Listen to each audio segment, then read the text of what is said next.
এনটিআরসির কালো আইন মানি না, মানব না, এনটিআরসির কালো আইন মানি না, মানব না।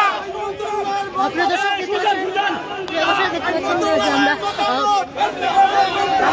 নতুন আইন মতামত দর্শক দেশ আপনাদের স্বাগত জানাই।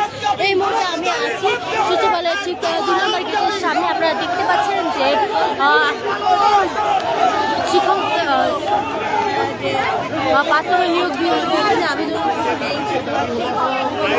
ভুক্তভোগীরা সতেরোতম শিক্ষক নিবন্ধনকারীরা এখানে অবস্থান কর্মসূচি এবং দেখতে পাচ্ছেন এখানে যারা আছেন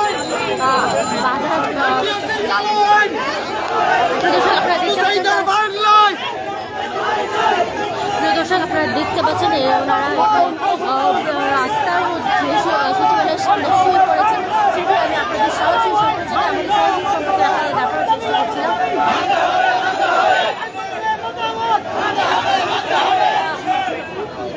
আইন মন্ত্রণালয়ের মতামত মানতে হবে, মানতে হবে।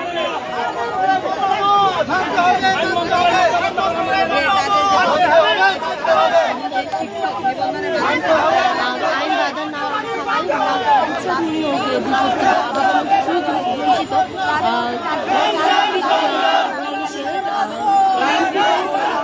ভুক্তভোগী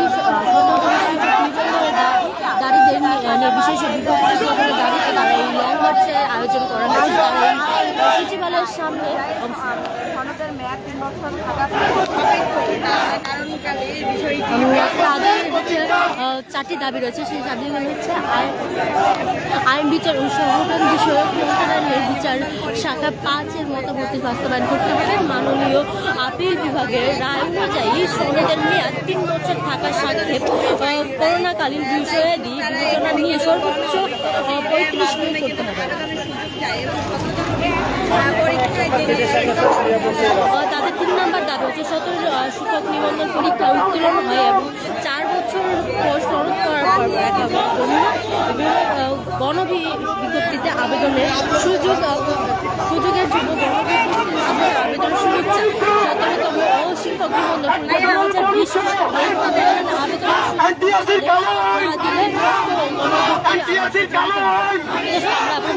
আমাদের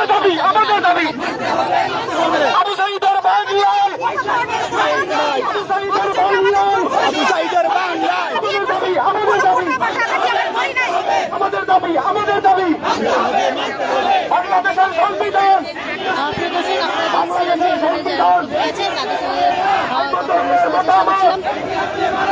আইন মন্ত্রণালয়ের মতামত, এনটিআরসির মতামত, এনটিআরসির মতামত শিক্ষা মন্ত্রণালয় মানে না।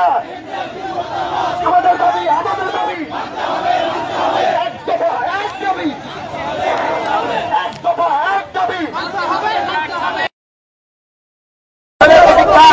এক বছরের পরীক্ষা আমাদের দাবি, আমাদের দাবি, আমাদের দাবি, আমাদের দাবি।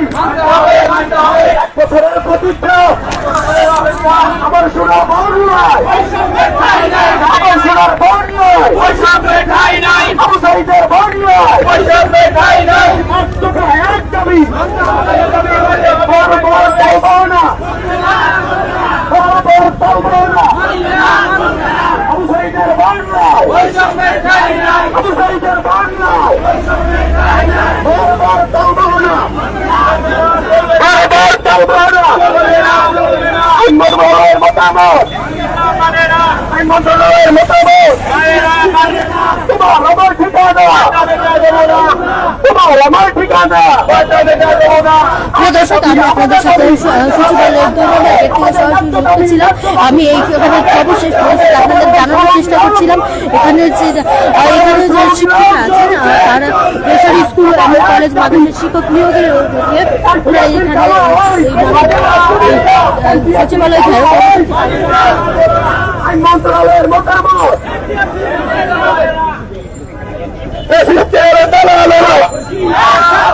দিয়েছি তো রক্ত, রক্তের বন্যায়, রক্তের বন্যায় দিল্লি না ঢাকা, চুলের বাংলায়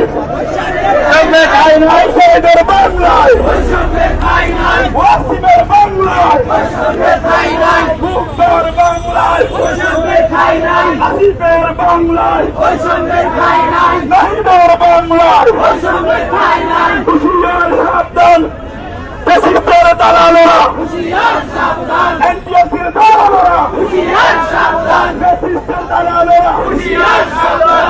আপসটা সংগ্রাম সংগ্রাম সংগ্রাম সংগ্রাম সংগ্রাম দিয়েছি তো রক্ত, আরো দেব রক্ত, রক্তের বন্যায় এসে যাবে অন্যায়, ঢেলে দিব রক্ত, রক্তের বন্যায় এসে যাবে অন্যায়। ফ্যাসিস্টের দালালেরা, হুঁশিয়ার সাবধান জুলাইয়ের বাংলায় বৈষম্যের ঠাঁই নাই, নাহিবার বাংলায় বৈষম্যের ঠাঁই নাই,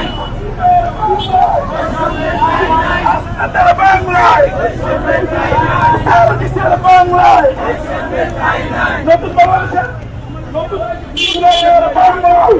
প্রিয় দর্শক, এতক্ষণ আমি আপনাদের সচিবালয়ের সামনে থেকে সরাসরি দেখানোর চেষ্টা করছিলাম এইখানে করোনাকালীন সময় যে সতেরোতম নিবন্ধন পরীক্ষা উত্তীর্ণ আবেদনের 700 প্রার্থীদের আইনগত জটিলতায় কেটে যাওয়ার পরও হয়রানির শেষ কথা, এই দাবি নিয়ে তারা এখানে অবস্থান কর্মসূচি করছে এবং সচিবালয় ঘেরাও করেছেন।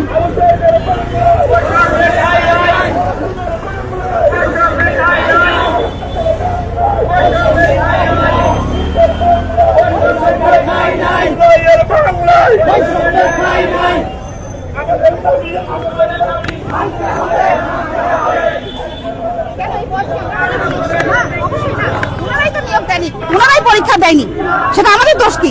4 বছর ঝুলেছিলাম, 4 বছর পরে ওনারা নিয়োগের জন্য আমাদেরকে পরীক্ষার জন্য বলেছে। এরপরে যখন পরীক্ষা হলো তারপরে 1.5 বছর পরে আমাদের সার্টিফিকেটটা দিল, যারা পাশ করলো, কিন্তু এখনো পর্যন্ত আর আমাদের কোনো খবর নাই। এখন ওনারা বলতেছে যে বয়স হয়ে গেছে, বাট এটা তো ওনাদের দোষ, আমাদের দোষ না। আমরা তো কষ্ট করে পড়েছি, আমরা পরীক্ষা দিয়েছি এবং আমরা সার্টিফিকেট অর্জন করেছি। বাস আমরা আমাদের ন্যায্য দাবির জন্য এখানে এসেছি এবং সেটা পূরণ করবো ইনশাআল্লাহ।